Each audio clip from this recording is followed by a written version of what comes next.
ఓం సాయిరం. శ్రీ సచ్చిదానంద సమస్త సద్గురు సాయినాథ్ మహారాజ్కి జై. సాయి కుటుంబ సభ్యులందరికీ నమస్కారం అండి. సాయినాథుని యొక్క ఆశీస్సులు మనపై ఎప్పుడూ ఉండాలని కోరుకుంటూ ఈరోజు వీడియోనైతే స్టార్ట్ చేయబోతున్నాను ఫ్రెండ్స్. ఈరోజు వీడియోలో బాబా గారు మనకు తెలియజేయబోయే సందేశం ఏమిటంటే, ఒంటరిగా వినుబిడ్డ, నీతో ఈరోజు ఖచ్చితంగా మాట్లాడే తీరాలి. నీ జీవితంలో ఎదుర్కొనేటటువంటి సమస్యలకు ఒక పరిష్కార మార్గాన్ని అయితే చూపుతాను అనేసి బాబాగారు ఒక చక్కని సందేశాన్ని ఈరోజు మనకు తెలియజేయబోతున్నారండి. ఇక ఆ సందేశం మొదలుపెట్టే ముందు ఒక చిన్న రిక్వెస్ట్ ఫ్రెండ్స్, నా వీడియోని ఎక్కడా స్కిప్ చేయకుండా చూడండి. నా వీడియో కనుక మీకు నచ్చినట్లయితే ఒక చిన్న లైక్ చేయడం మాత్రం మర్చిపోకండి. ఇక వీడియోని అయితే స్టార్ట్ చేద్దాం.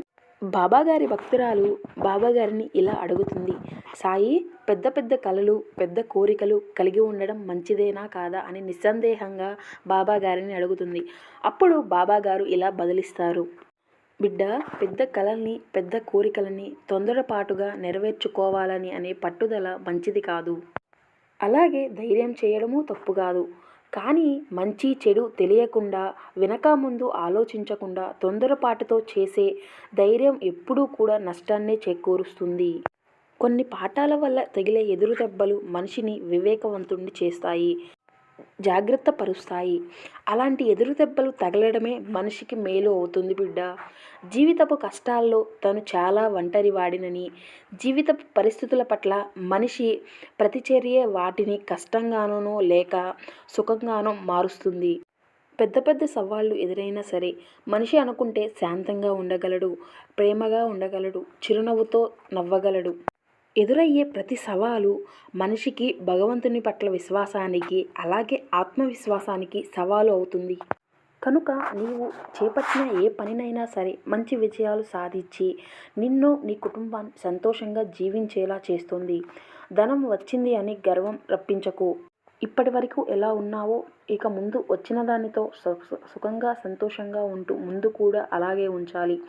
గర్వం అనేది ఎవరి వద్దనూ చూపించకూడదు. అందరితో కలిసిమెలిసి జీవించి సంతోషంగా ఉండు. నా ఆశీస్సులు నీకు ఎప్పుడూ ఉంటాయి బిడ్డ. నీకు ఎన్నో సంవత్సరాల నుండి నీకు ఒక కోరిక ఉంది కదా, కానీ అది ఇప్పటి వరకు నెరవేరలేదని బాధపడుతూ ఉన్నావు. నీవు నీ లక్ష్యం నెరవేర్చుకోవడానికి ఎన్నో రకాల ప్రయత్నాలు చేస్తూ ఉన్నావు. ఎవరు ఏ పరిహారం పాటించాలి అన్నా అది పాటిస్తున్నావు. అయినను నీకు ఏ ప్రయోజనం కలిగించలేకపోతుంది. అందువల్ల నీవు మానసిక వేదనలు చెందుతూ ఉన్నావు కదా. ప్రతి మనిషికి అవసరమైనటువంటి సొంత ఇంటి కల అనేది ఉంటుంది. స్వగృహం కట్టుకొని అందులో ప్రశాంతంగా జీవించాలి, అప్పుల బాధలు అన్నీ తొలగిపోవాలి అని నీ కోరిక. కుటుంబం అంతా కూడా ప్రశాంతంగా జీవించాలి అని, అందరితో గొడవలు లేకుండా సంతోషంగా ఉండాలి అని ఎంతో ఆశపడుతున్నావు కదా బిడ్డ. నీ భార్య పిల్లలు నిన్ను అర్థం చేసుకోవడం లేదని ఎంతో బాధపడుతూ మదనపడుతూ ఉన్నావు. దానికోసం ఎన్నో రకాల ప్రయత్నాలు చేస్తూనే ఉన్నావు. కానీ ఇప్పటి వరకు ఒక్క అడుగు కూడా పడలేదు కాదా. జీవితంలో ఎన్నో అగాధాలు, ఎన్నో అవమానాలను, ఎన్నెన్నో కష్టాలను పడిన నీకు ఈ రోజు నుండి శుభకరమైన సంఘటనలే జరుగుతాయి బిడ్డ. నీకు ఉన్న చెడు రోజులు అన్నీ పోతాయి. నీవు సంతోషంగా జీవించడానికి అవసరమైనవి అన్నీ కూడా సమకూర్చుతాను. పడిన ఇబ్బందులకు అన్నీ కూడా ఇక చాలు బిడ్డ. ఇకపై నీవు ఏది ముట్టుకున్నా సరే అది బంగారం అవుతుంది. నీవు ఏ పని తలపెట్టినా అందులో లాభాలే వస్తాయి. అందుకే బిడ్డ, నీవు ఎంతో అదృష్టవంతుడివి అని అంటున్నాను. ఇలా అన్నందుకు ఏంటి బాబా ఇలా నన్ను అంటున్నాడు అని నీవు అనుకుంటున్నావు కదూ. లేదా నా పరిస్థితిని చూసి హేళన చేస్తున్నావా బాబా అని నీవు అనుకోవద్దు. నీవు నిజంగానే అదృష్టవంతుడివి బిడ్డ. బాబా నన్ను అదృష్టవంతుడు అని అంటున్నాడు, కానీ నాకు ఎందుకు ఇన్ని బాధలు, ఇన్ని కష్టాలు అని అనుకుంటున్నావా అని బాధపడుతున్నావు కదూ. తల్లి, నీ కర్మఫలం అనేది ఎలా ఉంటుందో అలానే జరుగుతుంది. అది తీరందే ఏదీ కూడా నీకు అందదు, ఏదీ కూడా నీకు చేరదు. అది తీరిన రోజు నీవు వద్దన్నా సరే అవి నీ వద్దకు వస్తాయి. ఎందుకు ఇలా అంటున్నానో తెలుసా? నీవు నిజంగానే అదృష్టవంతుడి కాబట్టి ముందు నీవు మనసును ప్రశాంతంగా ఉంచుకో బిడ్డ. అప్పుడే నీకు ఆనందకరమైనటువంటి జీవితం అనేది లభిస్తుంది. నీ చుట్టూ శుభకరమైనటువంటి రక్షణ కవచం అనేది ఏర్పాటు చేశాను. నీ చేతికి అదృష్టమనే ఆభరణం వేశాను బిడ్డ. కనుక నీవు చేపట్టిన ఏ పని అయినా సరే మంచి విజయాల్లో అయితే సాధిస్తావు. నీవు ఏది చేయాలనుకున్నా దానిపై నమ్మకం ఉంచి ముందుకు సాగు. ముందుగా నీకు వచ్చిన ఆలోచనలను అమలులో పెట్టి అది సరైనదా కాదా అని 1కి 4 సార్లు ఆలోచించి ముందు అడుగు వెయ్యి. నీ యొక్క ఆలోచనలు సరైనవా కాదా అని నిర్ణయం తీసుకో. ఎవరికీ కూడా చెప్పవద్దు. ఎవరికైనా చెబితే వారు నిన్ను కించపరిచేలా చేస్తారు. అదేవిధంగా నీ ఎదుగుదల కానీ వారికి నచ్చకపోతే వారే నిన్ను అణగదొక్కడానికి చూస్తారు. ఎందుకంటే బిడ్డ, ఎవరైనా బాగుపడితే ఈ రోజుల్లో ఎదుటివారు ఓర్చుకోలేకపోతున్నారు. ఈ విషయం మాత్రం నీవు గమనించు. నేను చెప్పిన విధంగా పాటించు. మీ కుటుంబం అంతా కలిసి సంతోషంగా జీవించాలి అని నా ఆశీస్సులు నీకు ఎప్పటికీ ఉంటాయని మాట ఇస్తున్నాను బిడ్డ. ఈ ఆలోచనలు అన్నీ సరైనవే. నీవు సరైన నిర్ణయం తీసుకున్నావో లేదో అన్న అనుమానంతో నీ దగ్గర వారి ముందు నీకు వచ్చిన ఆలోచనలన్నీ చెబుతావు. నీ ఉద్దేశంలో వారు నీ ఆలోచనలన్నీ విని వాటిలో మంచి చెడులు నిర్ధారించి నీకు సలహా ఇస్తారని అనుకుంటున్నావు కదా. కానీ అందరూ కూడా అలా ఉండరు కదా.